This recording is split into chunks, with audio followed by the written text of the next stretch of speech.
In this segment, let us detail about another method of asexual reproduction, that is regeneration. Again, regeneration आपको word से समझ में आ जाएगा. Regeneration मतलब regenerate करना. अगर कोई लिविंग ऑर्गेनिज्म अपने किसी भी बॉडी पार्ट को या फिर किसी सेल को या कई सारे सेल्स को या टिश्यू को या ऑर्गन को रीजेनरेट कर ले, माने फिर से फॉर्म कर ले, तो इसे हम लोग कहते हैं रीजेनरेशन. मगर आप रीजेनरेशन को दो अलग अलग पॉइंट ऑफ व्यू से समझिए. एक तरीका है रीजेनरेशन को समझने का कि जिसमें कोई इंडिविजुअल ऑर्गेनिज्म सिर्फ अपने लॉस्ट पार्ट को या डैमेज्ड पार्ट को फिर से रीफॉर्म करे या फिर रीडेवलप करे, तो वो भी रीजेनरेशन है. और दूसरा पॉइंट ऑफ व्यू ये है कि आप रीजेनरेशन को एसेक्सुअल रिप्रोडक्शन के एक मेथड के पॉइंट ऑफ व्यू से समझें. जब हम लोग रीजेनरेशन को as a method of asexual reproduction समझाते हैं तो उसका मतलब थोड़ा अलग है. उसका मतलब यह है कि जब regeneration as a method of asexual reproduction follow होता है तो इसका यह मतलब होता है कि कोई ऑर्गेनिज्म अपने बॉडी के कट पीस से एक पूरा का पूरा नया इंडिविजुअल, एक पूरा का पूरा नया ऑर्गेनिज्म डेवलप कर ले. इसको हम लोग कहते हैं ट्रू रीजेनरेशन. True regeneration. जैसे आप दोनों के लिए एग्जांपल को समझिए. कॉमन रीजेनरेशन, अगर आप एक लिजर्ड को ऑब्जर्व करते हैं तो लिजर्ड अपने किसी स्ट्रेस सिचुएशन में या डेंजर के सिचुएशन में जानबूझ के अपने टेल को छोड़ देता है.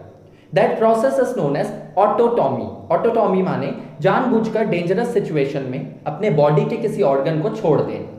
ऐसा वो क्यों करते हैं? That is a defence mechanism. अगर लिजर्ड को कोई पकड़ने आ रहा है तो लिजर्ड जानबूझ के अपना टेल अपनी बॉडी से डिटैच कर देगा. ऐसे में जो भी लिजर्ड को पकड़ने आया उसका ध्यान लिजर्ड के टेल की तरफ चला जाएगा और उतने में लिजर्ड वहां से भाग जाएगा. So it is a defence mechanism. अब यहां पर लिजर्ड का जो टेल कट हुआ है वो टेल डैमेज हो गया, खत्म हो जाएगा. उस टेल से एक नया छिपकली जेनरेट या फिर रीजेनरेट नहीं होगा. और जो लिजर्ड है उसकी बॉडी से टेल कट हो गया, पर लिजर्ड की बॉडी में जिस पार्ट से टेल कट हुआ उस पार्ट से नया टेल रीडेवलप हो जाएगा, मगर टेल से नया लिजर्ड रीडेवलप नहीं होगा या फिर रीजेनरेट रीफॉर्म नहीं होगा. तो यहां पर जो रीजेनरेशन है वो ट्रू रीजेनरेशन नहीं है. लेकिन अगर आप एक बहुत ही इंटरेस्टिंग एग्जांपल लो जो कि है प्लेनेरिया का, तो प्लेनेरिया एक प्रकार का फ्लैट वर्म होता है because it belongs to platyhelminthes kingdom animalia. तो जो प्लैटीहेलमिन्थस होते हैं उसमें एक प्रकार का प्लैटीहेलमिन्थ है जो है प्लेनेरिया, और जो प्लेनेरिया होता है वो ट्रू रीजेनरेशन शो करता है. जिसका यह मतलब है कि अगर प्लेनेरिया की बॉडी 3, 4, 5 कितने भी अलग अलग हिस्सों में कट हो जाए तो हर एक कट पीस से एक नया प्लेनेरिया, पूरा का पूरा नया प्लेनेरिया रीजेनरेट हो जाएगा. तो that is true regeneration and that is what is meant by regeneration as a method of asexual reproduction. क्योंकि जो हमने फर्स्ट केस लिजर्ड वाले एग्जांपल में डिस्कस किया उसमें ट्रू रीजेनरेशन दिखाई नहीं दे रहा, तो वो एसेक्सुअल रिप्रोडक्शन का मेथड थोड़ी ना होगा, क्योंकि उसमें जो टेल है उससे नया पूरा का पूरा लिजर्ड रीजेनरेट नहीं हो रहा. सिर्फ टेल, जो लिजर्ड की बॉडी है उस पे नया टेल वापस से जरूर आ जाएगा, लेकिन टेल से नया लिजर्ड वापस नहीं आएगा. सो that is not true regeneration. ऐसे ही रीजेनरेशन आपको बहुत से अदर मेंबर्स में दिखता है. आप ह्यूमन का ही एग्जांपल ले लीजिए.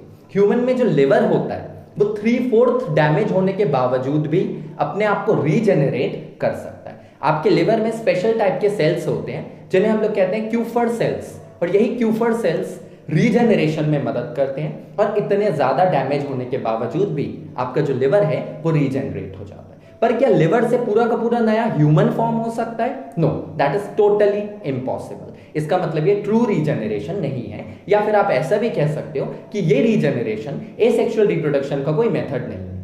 लेकिन जो आपने प्लेनेरिया का एग्जांपल लिया उसमें प्लेनेरिया इस मेथड को एसेक्सुअल रिप्रोडक्शन के एक मोड की तरह इस्तेमाल कर रहे हैं. So let us detail about planaria, let us see कि प्लेनेरिया में ये ट्रू रीजेनरेशन होता कैसे है. Let us draw a planaria. Planaria is a flat worm, माने acoelomate. It belongs to kingdom Animalia. और इसकी बॉडी कुछ इस तरह की होती है. यह है एक प्लेनेरिया.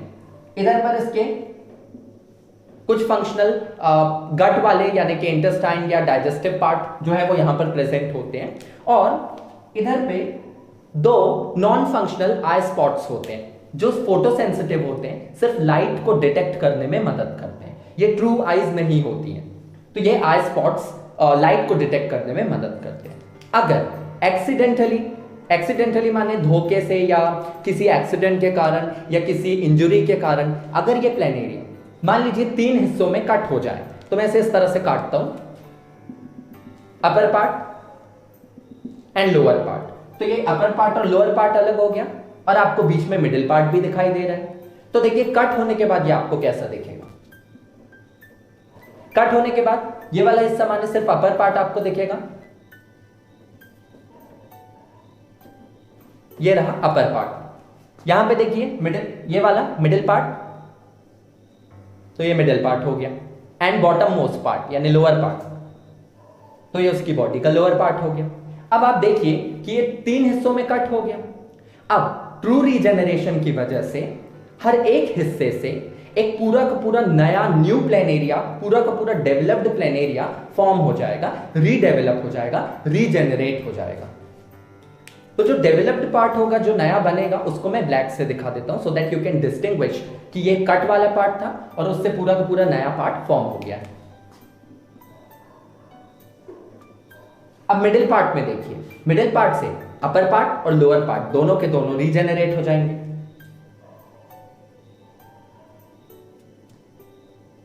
तो ये उसका अपर पार्ट और ये इसका लोअर पार्ट भी रीजेनरेट हो गया। अब यहां देखिए, इधर पे सिर्फ लोअर पार्ट था कट होने के बाद, अब लोअर पार्ट से पूरा मिडिल और अपर पार्ट रीजेनरेट हो जाएगा।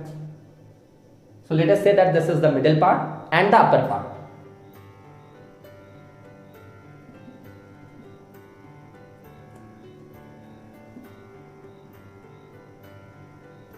तो ये पूरा का पूरा रीजेनरेट हो गया। आई स्पॉट्स जो कि ट्रू आईज नहीं है, ये देखिए पूरे के पूरे 3 नए डॉटर प्लेनेरिया फॉर्म हो गए।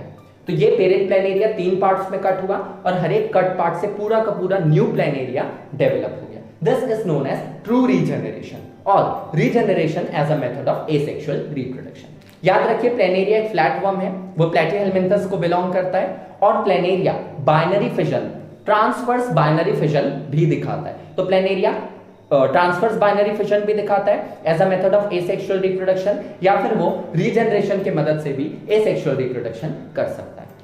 तो एक पॉइंट ऑफ व्यू से अगर आप सोचें तो रीजनरेशन एंड फ्रैगमेंटेशन दोनों थोड़े थोड़े सिमिलर हैं, क्योंकि फ्रैगमेंटेशन में भी पेरेंट बॉडी छोटे छोटे फ्रैगमेंट्स में टूट रही है और रीजनरेशन में भी पेरेंट छोटे छोटे फ्रैगमेंट्स में स्प्लिट हो गया। बहुत सारे छोटे छोटे फ्रैगमेंट तो नहीं, पर फिर भी देखेंगे तो पेरेंट कट हुआ है कुछ पीसेस में। तो ये थोड़ा थोड़ा एक जैसा है और दोनों ही एसेक्सुअल रिप्रोडक्शन के मेथड्स है, पर फिर भी रीजनरेशन फ्रैगमेंटेशन से अलग है, क्योंकि रीजनरेशन में जो पेरेंट जो कि कट हुआ है वो अपने कट पार्ट से एक पूरे के पूरे नए इंडिविजुअल को रीग्रो कर रहा है, रीफॉर्म कर रहा है, रीडेवलप कर रहा है। तो इन जनरल रीजनरेशन में जब आप रीजनरेशन को as a method of asexual reproduction समझते हो तो आप ट्रू रीजनरेशन के रेफरेंस में उसको स्टडी करते हो। तो यहाँ पर ये रीजनरेशन कौन सा, दिस इज ट्रू रीजनरेशन। और हमने किसका एग्जांपल लिया, प्लेनेरिया का। प्लेनेरिया के अलावा और भी कुछ मेंबर्स हैं और भी अदर प्लेटीहेलमिन्थस भी हैं जो कि इसी तरह से रीजनरेशन शो करते हैं।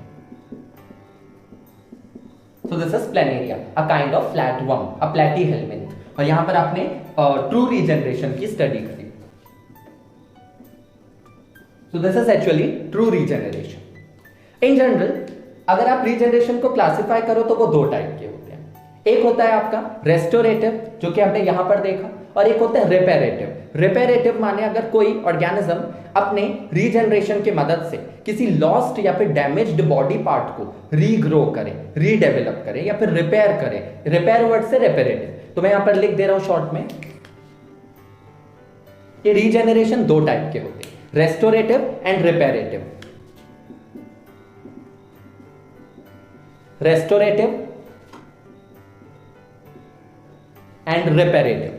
रेस्टोरेटिव मतलब कि जो ऑर्गेनिज्म है वो अपने कट बॉडी पार्ट से या फिर डैमेज्ड बॉडी पार्ट से पूरे के पूरे न्यू इंडिविजुअल ऑर्गेनिज्म को रीग्रो कर ले, रीजनरेट कर ले। और रिपेरेटिव का मतलब होता है कि कोई ऑर्गेनिज्म अपने किसी कट या फिर लॉस्ट बॉडी पार्ट को सिर्फ रीजेनरेट करे। इसके लिए आप लिजर्ड का एग्जांपल ले सकते हो। रीजेनरेट माने वो सिर्फ कट बॉडी पार्ट को रीफॉर्म कर रहा है, रीडेवलप कर रहा है, पर वो कट बॉडी पार्ट से या फिर अपने बॉडी के कट पीस से पूरे के पूरे नए ऑर्गेनिज्म को डेवलप नहीं कर रहा, वो सिर्फ अपने डैमेज बॉडी पार्ट को रिपेयर कर रहा है। जैसे एग्जांपल के लिए सी क्यूक्यूमेरिया यानी कि सी क्यूकम्बर जिसे हम लोग बोलते हैं, या उसका साइंटिफिक नेम क्यूक्यूमेरिया है। जो सी क्यूकम्बर होता है वो भी ऑटोटॉमी दिखाता है। सी क्यूकम्बर क्या करता है, जब उसको कोई डेंजर आता है या कोई प्रेडेटर या कोई शिकारी उसको पकड़ने आता है, तो वो अपने इंटेस्टाइन के कुछ पार्ट्स को फेंक देता है, मतलब अपनी बॉडी से छोड़ देता है, अलग कर देता है और खुद भाग जाता है। So that is again a method of defence mechanism, that is known as autotomy. अगर कोई ऑर्गेनिज्म जानबूझ के अपने किसी बॉडी पार्ट को छोड़ दे as a method of defence. तो और यहाँ पर जो सी क्यूकम्बर है वो जब अपने डाइजेस्टिव सिस्टम के कुछ पार्ट्स को फेंक करके खुद भाग जाएगा, तो उसका डाइजेस्टिव सिस्टम का उतना पार्ट तो पूरा डैमेज हो गया, इसीलिए वो बाद में लेटर ऑन धीरे धीरे अपने उस पूरे डाइजेस्टिव सिस्टम के पार्ट्स को रीडेवलप कर लेता है, रीफॉर्म कर लेता है, रीजेनरेट कर लेता है। तो बेसिकली उसने अपने डैमेज बॉडी पार्ट को रिपेयर किया।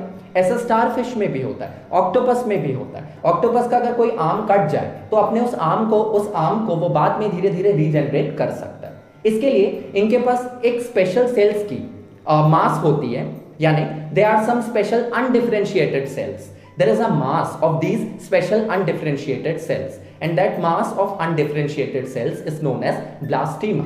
तो कोई भी ऑर्गेनिज्म जो इस तरह से अपने बॉडी पार्ट को रिपेयर कर पा रहा है या इनफैक्ट अगर अपने पूरे बॉडी पार्ट से नए ऑर्गेनिज्म को भी रिस्टोर कर रहा है, तो दोनों ही केस में उनके पास एक स्पेशल मास ऑफ सेल्स होता है जिसे हम लोग कहते हैं blastema. So let us write that they have a mass of special undifferentiated cells। SP means special, so they have a mass of special undifferentiated cells। Undifferentiated मतलब इन sales ने अभी तक कोई स्पेसिफिक फंक्शन नहीं लिया है। इनका मेन फंक्शन क्या रहेगा, that they will help in regeneration later, जब भी उसकी जरूरत पड़ेगी। So that these organisms they have a mass of special undifferentiated cells and that mass is known as blastema. Blastema और ब्लास्टेमा, तो ये जो ब्लास्टेमा है ये actually special stem cells contain करता है, इसलिए वर्ड ब्लास्टीमा।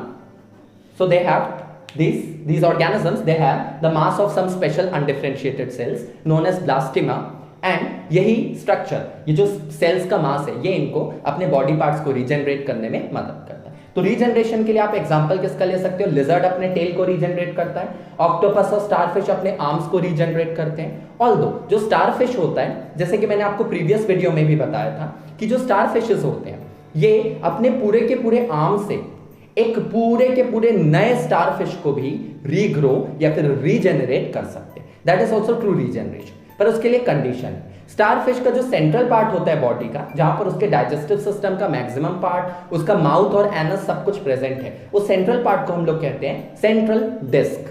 अगर स्टारफिश का कोई आर्म कट हो और उस कट आर्म के साथ थोड़ा बहुत पार्ट सेंट्रल डिस्क का भी आ जाए, तो उस सेंट्रल डिस्क से पूरा का पूरा नया स्टारफिश रीजेनरेट हो सकता है।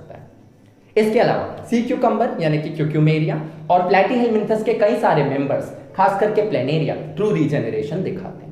आपने सीलेंटेरेटा में अंडर किंगडम एनिमेलिया फाइलम सीलेंटेरेटा, आपने इसी सीलेंटेरेटा में हाइड्रा का भी एग्जांपल पढ़ा होगा, और हाइड्रा को हमने हमारे वीडियो लेक्चर्स में बडिंग के एग्जांपल के लिए सबसे अच्छी तरह से एक्सप्लेन किया था, बिकॉज हाइड्रा बहुत अच्छी तरह से बडिंग का एक एग्जांपल है जो क्लियरली हमें दिखाई देता है। लेकिन इसके अलावा हाइड्रा भी रीजेनरेशन दिखाता है, मतलब हाइड्रा भी अपने कट पार्ट्स को रीजेनरेट कर सकता है। अब डिफरेंस देखिए, हाइड्रा रीजेनरेशन भी दिखाता है और एक्सोजीनियस बडिंग भी दिखाता है। अब ये जो एक्सोजीनियस बडिंग होती है हाइड्रा में, ये हाइड्रा के लिए एसेक्सुअल रिप्रोडक्शन का मेन मेथड है, पर रीजेनरेशन को वो अपने एसेक्सुअल रिप्रोडक्शन के मेथड की तरह यूज नहीं करता। तो हम ये कहने की कोशिश कर रहे हैं कि हाइड्रा बडिंग भी दिखाता है, रीजनरेशन भी दिखाता है, पर वो जो मेन एसेक्सुअल रिप्रोडक्शन का मोड है उसके लिए वो क्या है, वो है बडिंग।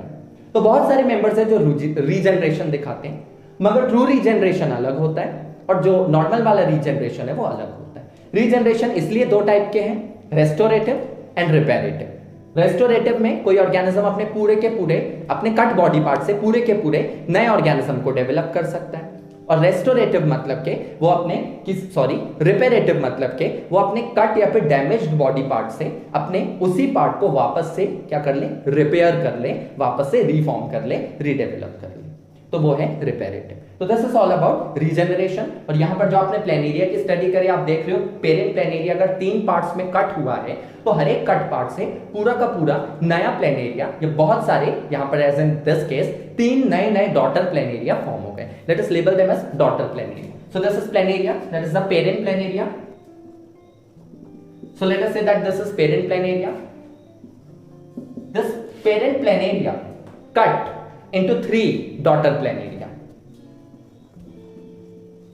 तो ये पेरेंट प्लेनेरिया 3 डॉटर प्लेनेरिया में क्या हो गया, स्प्लिट हो गया। सो this is all about regeneration. अब अगले वीडियो लेक्चर में हम कुछ अदर मेथड्स को स्टडी करेंगे जो एसेक्सुअल रिप्रोडक्शन में काम आते हैं।